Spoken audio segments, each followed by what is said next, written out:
What's up, guys? Welcome to today's video where I slept in a tent on a riverbank and I'm fishing with Jeff Little in a river, and it's not for smallmouth. There we go. And avoid the wrath of Karen. Oh my God. Yeah, so look at that guy right there. He's mad. The guy back there with his boat, he's mad. He's like making all kind of noise. Look at that guy. This little dude decided he wanted to be on YouTube. We forgot about the big drop. Here's one. Choked it. Sometimes you gotta downsize a little bit to the mini-max.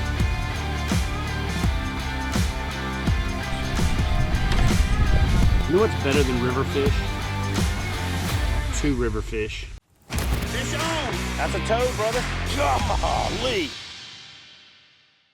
All right, so listen, guys, before we jump into today's video, if you think this video is going to be one of those videos where we show the interaction with the cop and we're yelling and screaming at each other or any of that other stuff that a lot of people do as clickbait, we're not doing that in this video. So if that's what you're looking for, I apologize that you even clicked on this video. You can go ahead and exit now because that's not what's going to happen. The whole purpose of putting that in the title and the whole purpose of even showing what we do show is to make you guys understand that it is some obscure laws out there.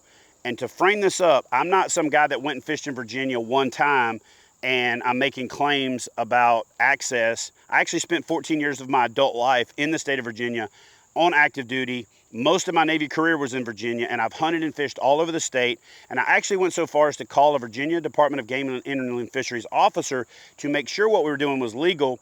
But his interpretation and the conservation officers that we ultimately ran into were different. Now, I will say that I was frustrated because she called me when I was on the water and told me that I was criminally trespassing. I came back to meet her at my truck.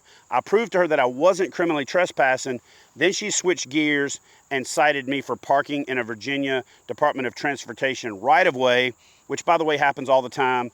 Anyway, guys, listen, I'm going to show you my frustration. I'm going to show a little bit of the officers. And the main reason that I'm even showing the officers in this video when I didn't do it in the he threatened to kill me video is because ultimately after we had a good spirited debate, we had a good conversation that got a little bit contentious at times, we actually came back together and they even helped us by pointing out where we could go to a public launch, work our way down the river to get to the exact same spot we're trying to get to. We wasted half a day doing it, but ultimately everything worked out. I did get a ticket.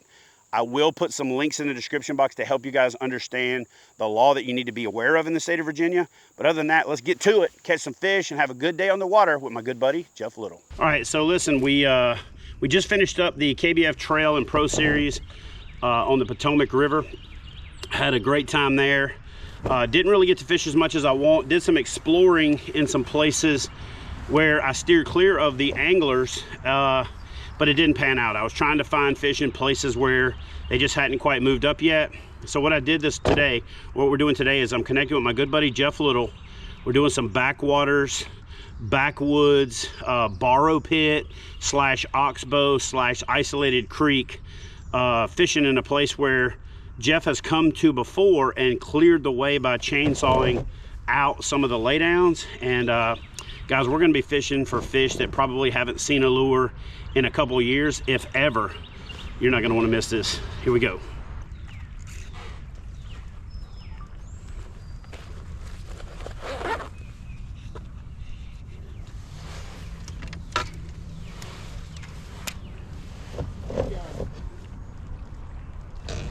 Left or right? Take you directly to the juice. Well, let's just fish. Huh? Let's fish. This all could be juice. Water's a little dirty. I might need to switch her down to a darker color. But I'm gonna try the white first. It's 55 degrees up in here. I really do think it's a north-south thing, to be honest with you. And I think a lot of it's got to do with the fact that people up north fish colder water more, and you fish more cold water presentations. So because you're gonna fish a spinning rod as much as you're gonna fish it, adapt it to everything. You know, one of the tough things about traveling and fishing, especially as aggressively as I travel, is that you're constantly going to new places, and you got to reset your mind that the fish aren't doing at that new place what they're doing at the place you just left. You know, like I've pretty much moved past the spinnerbait bite in other places, and now I'm back in an area where it's like really even early for the spinnerbait bite. So you got to really take the circumstances you're in and the situation you're in into account with the weather as a trend, not just the day you're fishing. And I have to constantly remind myself to do that. Otherwise I get into a groove of like, I'm now in Virginia and I'm trying to do what I was catching them on in Texas. So, you know, not that that's as big of an issue for you guys that are not traveling and you're kind of on top of what's going on in your local area and you're just kind of evolving with it. But if conditions are continuously changing, that's one of those things you have to think about. You have to basically change with the conditions and fish the conditions, not necessarily a preconceived notion. You can have great preconceived notions based on the intel that you have, the experience that you have, but you really have to pay attention to what's going on where you are at the time to put together the best possible chance for success. So I've slowed it back down, and I've gone back to skipping a SENKO up by the bank to see if any fish have moved up. A SENKO is a really good search bait, to believe it or not. You can kind of pop it out there into places, and I'm using a weighted SENKO, wacky rig SENKO. Hey, it gets it down there faster, and I can shake it on the bottom. I don't have to wait as long for it to get there, and you can really figure some stuff out pretty quick that way. There we go.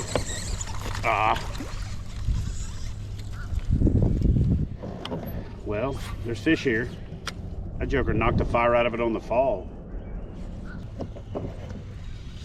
Here we go.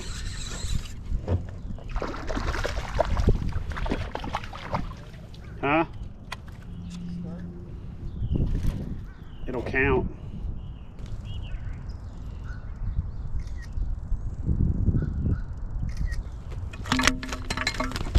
Fine, go away. All right guys, so we're motoring back because we had the cops called on us. So I have a game warden waiting at my truck to explain to me why I can't park on the side of the road, even though I can park on the side of the road anywhere in the state of Virginia to go fishing, to go hunting by a VDOT, Virginia Department of Transportation, maintained road. All right guys, so we are relocated. I'm somewhat calmed down a little bit after that. I'm just gonna call it a BS encounter. Ultimately, what it comes down to is I did my research and thought I was good from the game and fish standpoint, but from the Virginia Department of Transportation rules, you can't park on a right of way. So she got me. I got a ticket for it. I'm gonna pay my fine and move on with my life. I do think it's selective enforcement, because I promise you that conservation officers not writing tickets for people parking on the side of the road anywhere else. It's just frustrating because it costs me so much of a day for no reason to have to motor back, go through all that crap. It's too shallow back in here, and I very rarely say that. It's literally like 2 inches of water, and the grass comes up to within 1/4 of an inch of the surface. We'll find some better water. And we're probably just gonna have to head back up the river, because what we're gonna do is we're gonna go up the river right back to where we were before. Just have to add 1.5 hours to it so that we can launch at a public boat ramp and avoid the wrath of Karen. Oh my God! That was either a big fish or a big old bowfin. And I don't want to donate him another chatterbait, but I also want to catch whatever it was. So we're about to find out. All right, so upon further review, I think that was a pretty big bowfin that just bit me off clean. But I'm gonna ease back into this pocket back in here. I'm gonna cut these geese off so they don't go back in here busting up all the water. Go that way. Exactly. Swim around back in here, busting everything up. Loud, obnoxious bangs. All right. So, this doesn't suck. Just running along doing a time lapse and pitched up by a cypress tree. And caught that dude right there. Sorry about the phone right here in front of me, guys, but I decided to do a little time lapse action. And yeah, look at that dude. Yeah, so look at that guy right there.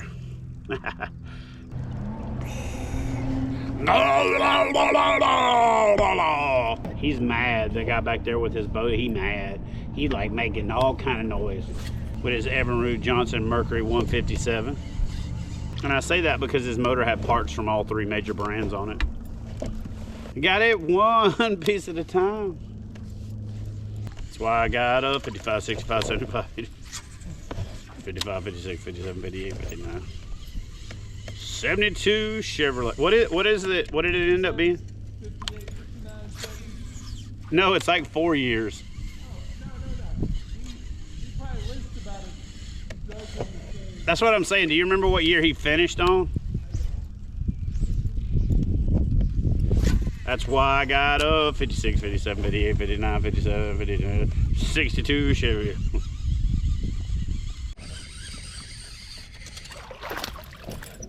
Oh, dang it. It's a daggum gone pickerel. Daggum dang on darn pickerel. Got me a little excited there for a second though. Let go. Let go. Bruh, I'm trying to let you go. Slimy bastages. And he bent it up my spinnerbait. Jeff just caught a tank river fish.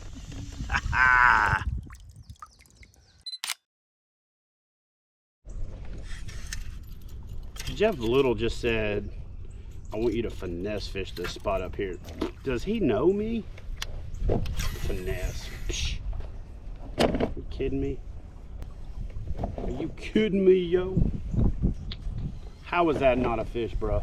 How? Go further in, man. All right, guys. Basically threw behind that tree, making a nice little current break. And this dude thumped it. Look at that guy.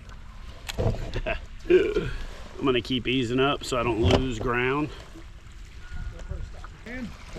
Yeah, it was a good spot. One of those like, What was good about it? just everything. There It a was fish on it? outside bend. It had a little bit of a current break, but there was also sun hitting a little pocket. Yeah. And it had like a shade line, sun line. So there was a current ambush line, and then there was a light ambush line. So it was kind of like the best of both worlds. All right, let's get that guy back in the water. You know what's better than river fish? 2 river fish. So, if it was like in the next 3 hours, You think? I do. So Jeff literally just said, I'm gonna finish my catch 22 in the next 3 hours. So just so you guys know, we got on the water at 6 a.m., 7 a.m., 7:30 a.m. We had a little law enforcement dust up and we had to move. It's now 4 p.m. and we've got to turn around and get out of here by about 6 to make it back and not get, you know, stuck out here. So Jeff is saying that in 2 hours, I'm gonna catch 19 fish when it's taken 6 hours to catch 3. So, I mean, if he ain't wrong, I won't be mad. And I'm usually a fairly confident angler. That one I don't know about. Not sure about. All right, so as you guys heard in some of the commentary, we ended up wasting most of the day having to relocate and deal with the whole conservation officer thing. So we ended up not having as much time as we wanted. Jeff actually only had 1 day to fish. So I finished up fishing with Jeff and only had 3 fish on the board. But it was a good time. We did a lot of exploring and some of my favorite type of fishing. But I knew that I had to switch gears and go to a place where I had an opportunity for numbers, because I only had 1 day left to complete the Catch-22 challenge in the state of Virginia. So I headed to Stafford, Virginia, one of my favorite places in Virginia to fish, to a little lake called Mooney Lake. Now, the cool thing about Mooney is it's got lots of numbers, but you also have a shot at some big fish. I've caught fish up to 8 pounds there, but I've caught 100 dinks. So here we go with the finishing up of the Catch-22 challenge, Virginia. So guys, I'm sitting here talking to Stacy about a new parody video idea, and this little dude decided he wanted to be on YouTube. So welcome to the channel, little dude. I appreciate you being here. But yeah, so Stacy and I are talking over a parody idea for a song, and we'll give you guys more details on that later. Guys, I don't know if you know this or not, but we forgot about something for a while. We forgot about the dink drop. Bloop. I'm a member of the fishing class. Monday through Friday, man, we catch them bass. Not getting a lot on the moving baits right now, so I'm gonna go a little finessey. Get back in one of these protected pockets. The wind's starting to blow out there about 50 miles an hour. Not really 50, but like 30. So we'll pull back in this pocket and see if I can't find some fish that are willing to chew.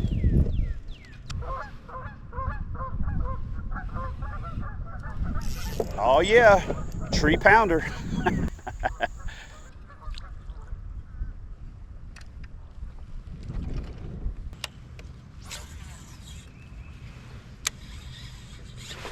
Here's one.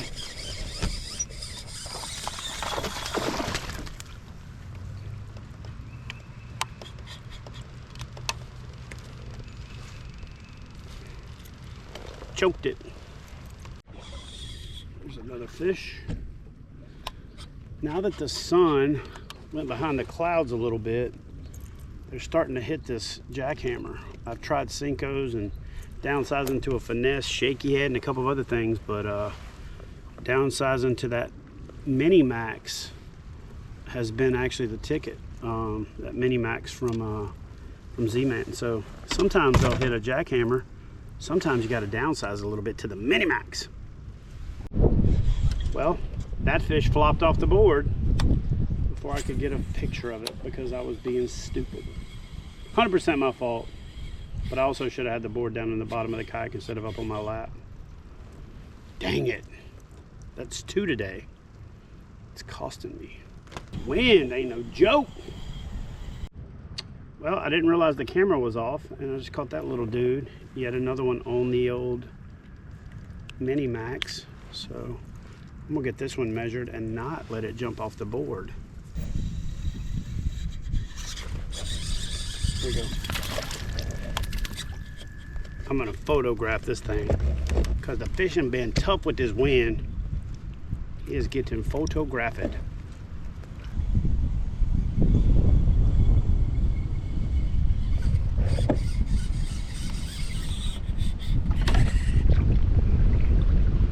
Fish pull and drag.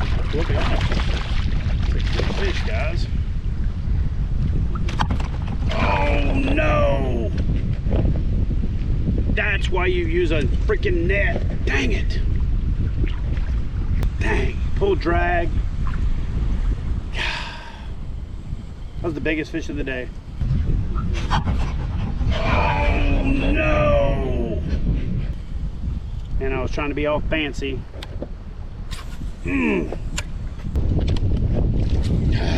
That sucks. Can't miss fish like that when you're having a tough day. I didn't miss him. I mean, I pretty much did everything right. Just trying to be fancy at the boat. Should have just netted him. Or just slung him in the boat.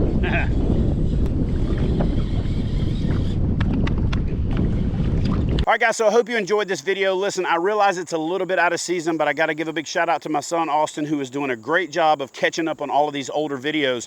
And the main reason that we released this video, even though it's not 55-degree water temperature anymore, and it's not cold, and it's not a spinnerbait bite the way it was, is isolated water fishing never goes out of style. In fact, this time of year in the summer, when there's a million pleasure boaters out there and jet skis and watercraft, means that kind of fishing is even better. In fact, a lot of rivers and streams and creeks are spring fed, so you can just find some amazing spots. So I hope the takeaway from this video is that you always got to do the maximum amount of research when planning these backwoods adventures. At the same time, plan something to get out there and explore, try new waters, challenge yourself, put in the work, because a lot of times putting in the work is where you get your best breakthroughs. Man, guys, I hope you enjoyed this video, and I'll see y'all in the next one.